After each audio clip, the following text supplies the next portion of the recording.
Buenos días, mi nombre es Andrea Pérez y soy periodista y reportera para la publicación digital de La Bicicleta.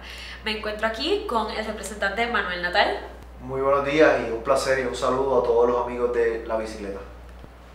Bueno, vamos a empezar primero que todo, ¿por qué usted decide ser representante?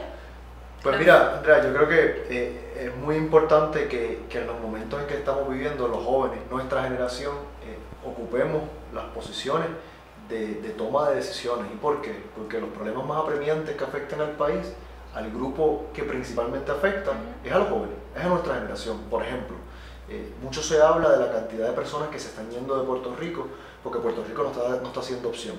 Si tú miras el perfil de esa persona, la edad promedio son 28 años. Si uno ve el perfil de las personas que están muriendo en las calles del país producto de la violencia, también la edad promedio ronda en los 20 y pico de años. Así que los dos problemas quizás más apremiantes que está viviendo el país, sin mencionar el tema económico y el tema de la deuda pública, a quien más afecta a los jóvenes.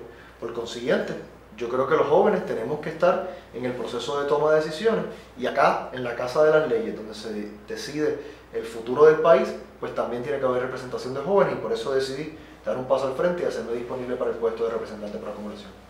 Okay. Vamos a hablar un poco ahora de la iniciativa solidaria, que por nombre y hashtag se titula Al Mínimo. Ha declarado a las fuentes principales de comunicación del país su intención como representante en dar a conocer el día a día de un trabajador puertorriqueño, y hasta el momento su salario de legislador, que es más de 60,000 anuales, es de 7.25, que se conoce como el salario mínimo federal. Usted también ha dado por entendido que vivir con dicho salario no es suficiente en la isla. También ha realizado un diario digital para fomentar una discusión para que las voces del pueblo sean escuchadas. ¿Está usted complacido con este proyecto? Pues yo creo que el proyecto es un trabajo en progreso, ¿no? Yo estoy complacido con el primer objetivo del proyecto, que es traer a la discusión pública unos temas tan importantes como la pobreza, como la desigualdad, temas que por mucho tiempo se han tratado invisibilizar.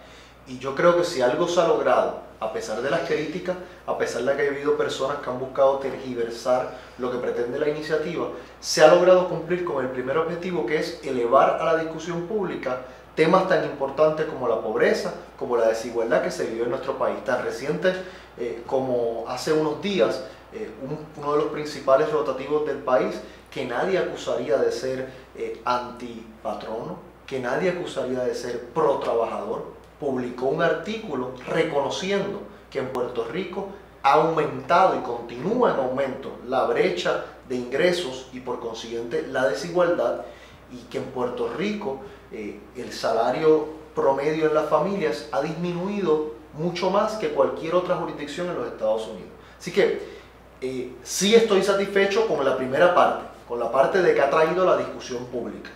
Que siempre hay oportunidad para mejorar cómo comunicar el mensaje, por supuesto, porque el tema es bien sensitivo, el tema es un nervio.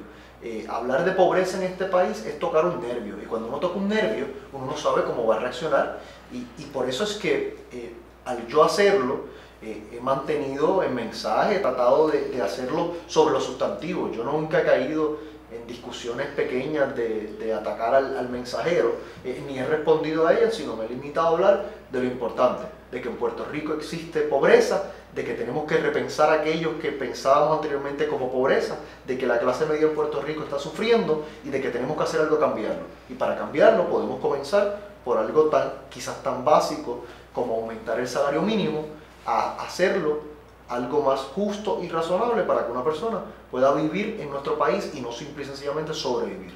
Okay.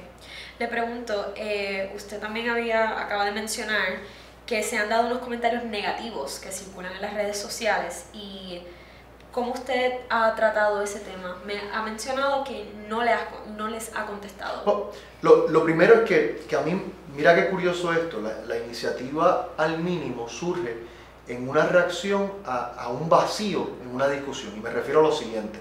Hace varios meses el presidente del colegio de CPA presentó una propuesta para que se discutiera la posibilidad de disminuir el salario mínimo.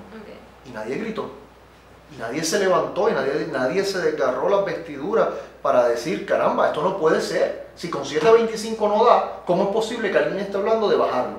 Entonces yo dije, nosotros tenemos que alimentar la discusión pública con las caras y con las historias de las personas que están viviendo en esas condiciones. Y por eso fue que lo hicimos de esta forma.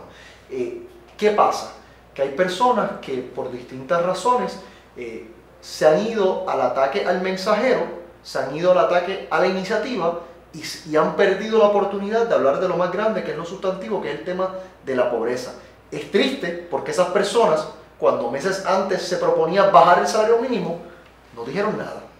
Y ahora, sin embargo, reaccionan, algunos de ellos molestos. ¿Qué hay en el entrelínea? Y en eso tenemos que también ser un poco, poder analizarlo. Que hay algunas personas nada más que pueden hablar de pobreza. Que solamente la persona que es pobre tiene el derecho de hablar de pobreza. Eso sería una batalla demasiado injusta para aquellas personas que son pobres, porque sabemos que tienen unas limitaciones para llegar a acceso y demás, y yo creo que todos los que creemos que esto es un problema, tenemos que ser portavoces de las soluciones, tenemos que traerlos a la discusión pública, independientemente de quizás algunos de nosotros no hayamos sufrido la pobreza en carne propia, quizás no hemos sufrido el discrimen por ser negro en carne propia, pero eso no quiere decir que uno no puede estar en contra del racismo. Y para contestarte un poco la pregunta, bueno, pues ¿cómo uno reacciona y maneja eso?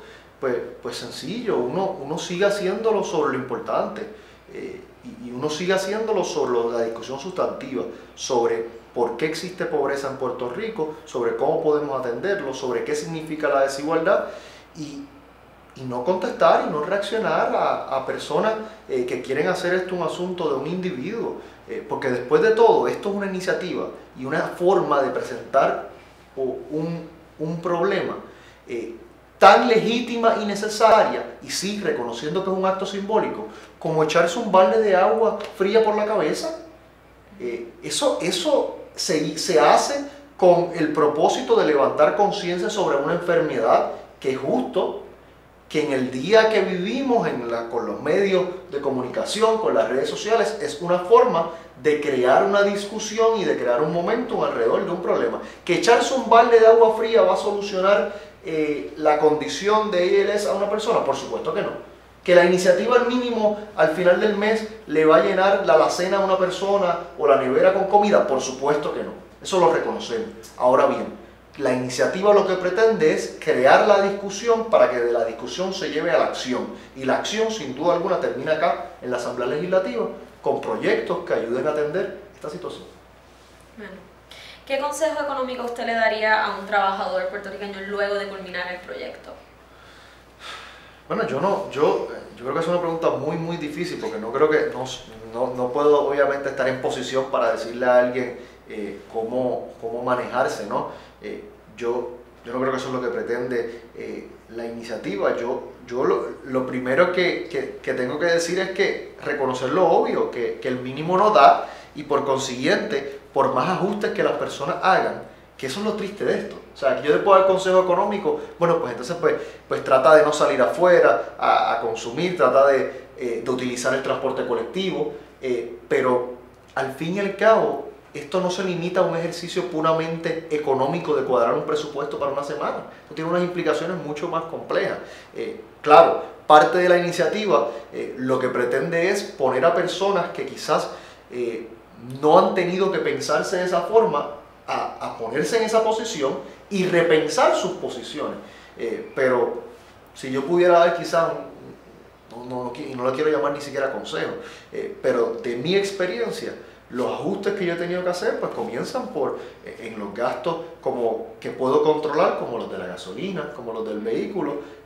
Yo que tengo la oportunidad de vivir en un área donde hay transporte colectivo, he tratado de utilizarlo, he buscado medios alternativos de transporte como la bicicleta, que también es una alternativa, aunque uno llegue un poco más sudado al trabajo, y buscar hacer otros ajustes, pero al fin y al cabo, y eso es lo que esta iniciativa pretende probar, hay personas que han hecho muchos ajustes y van cortando y van cortando y van cortando, pero llega un momento que llegas al hueso y llega un momento que no puedes cortar más. Y esa es la situación que tiene la mayoría de los puertorriqueños. Cerca del 50% de los trabajadores en Puerto Rico viven en o cerca del salario mínimo. a esas personas, tú no le puedes pedir que haga otro ajuste porque esa persona ya llegó al hueso. Y un carro tú lo necesitas en un país donde no hay transporte colectivo. La vivienda llega a un punto que tú llegas a la más barata, pero de ahí no puedes bajar más. La luz, el agua, la comida. O sea, si uno se va a lo más básico, y sí, también hay que incluirlo ahí, gastos para entretenimiento. Una persona también tiene derecho a tener calidad de vida y eso debe, y su salario le debe dar. Una persona que trabaja 40 horas a la semana no debe estar bajo el nivel de pobreza. Y en Puerto Rico tenemos personas que trabajan 40 horas a la semana y viven bajo el nivel de pobreza. Ese no es el Puerto Rico en que yo quiero vivir. Y como ciudadano puertorriqueño, ¿usted encuentra que se han demorado en tratar la situación de la reforma?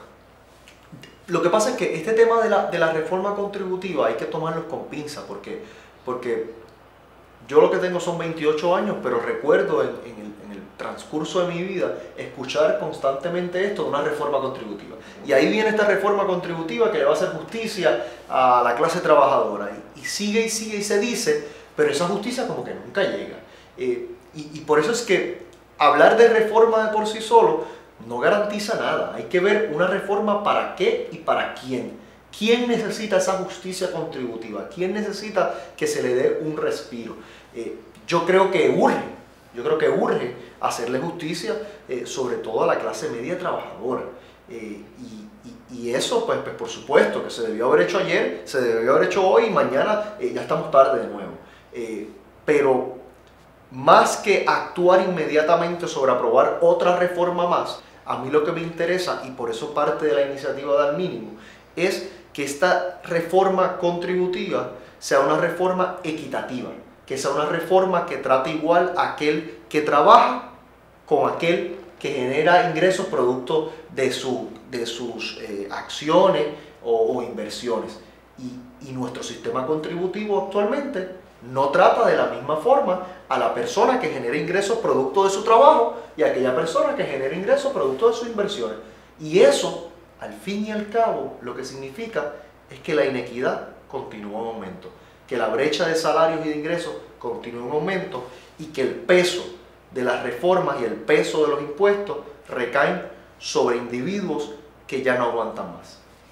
Bueno, quiero volver a hacerle una pregunta sobre su proyecto del mínimo. Cuando termina, ¿usted considera seguir trabajando con el proyecto de alguna otra manera, tocarlo de alguna otra manera que no sea redes sociales o hacer lo que usted está haciendo de vivir con el salario mínimo? Bueno, la pobreza y la desigualdad, el día que termina nuestra lucha es cuando vivamos en un país más justo, más equitativo y donde no exista pobreza. Ese va a ser el día que yo terminaré. Mientras tanto, yo seguiré llevando este tema y desde la oportunidad y el privilegio que tengo de ser representante, de tener estos espacios, de tener estas plataformas, de poder hablarle al país de distintas formas, seguiré trayendo este tema a la discusión pública porque creo que es el tema más importante que enfrentamos como país. Si nosotros no atendemos el tema de la desigualdad, nuestro país no va a echar hacia adelante porque esa desigualdad se manifiesta de distintas formas. La iniciativa Al Mínimo, en lo que a Manuel Natal concierne, le pusimos un espacio específico para poder buscar crear una reacción, una discusión a raíz de eso, pero cuando acabe el mes de septiembre. Eso no quiere decir que acaba el compromiso mío y de aquellos que se han unido a esta iniciativa con cambiar las circunstancias, porque como te dije ahorita, Al Mínimo no pretende que al cabo de la semana de aquellas personas que hayan asumido la iniciativa, o en mi caso que decidí hacerlo por un mes, Al Mínimo no pretende que eso vaya a solucionar el tema de la desigualdad y la pobreza en Puerto Rico. Al Mínimo pretende que de eso se produzca una discusión mucho más profunda que redunde en acción y en voluntad política, en acción y envolvimiento del pueblo. Y eso nosotros lo vamos a seguir luchando este cuatrenio, desde este espacio y cualquier otro espacio que nos toque, siempre que tengamos, ¿verdad?, la oportunidad de servirle al pueblo y de que lo estemos haciendo de la forma correcta. Muchas gracias, representante. Para más información sobre el proyecto de Al Mínimo pueden acceder a la página de la bicicleta USC. Ya está. ¿Nítido?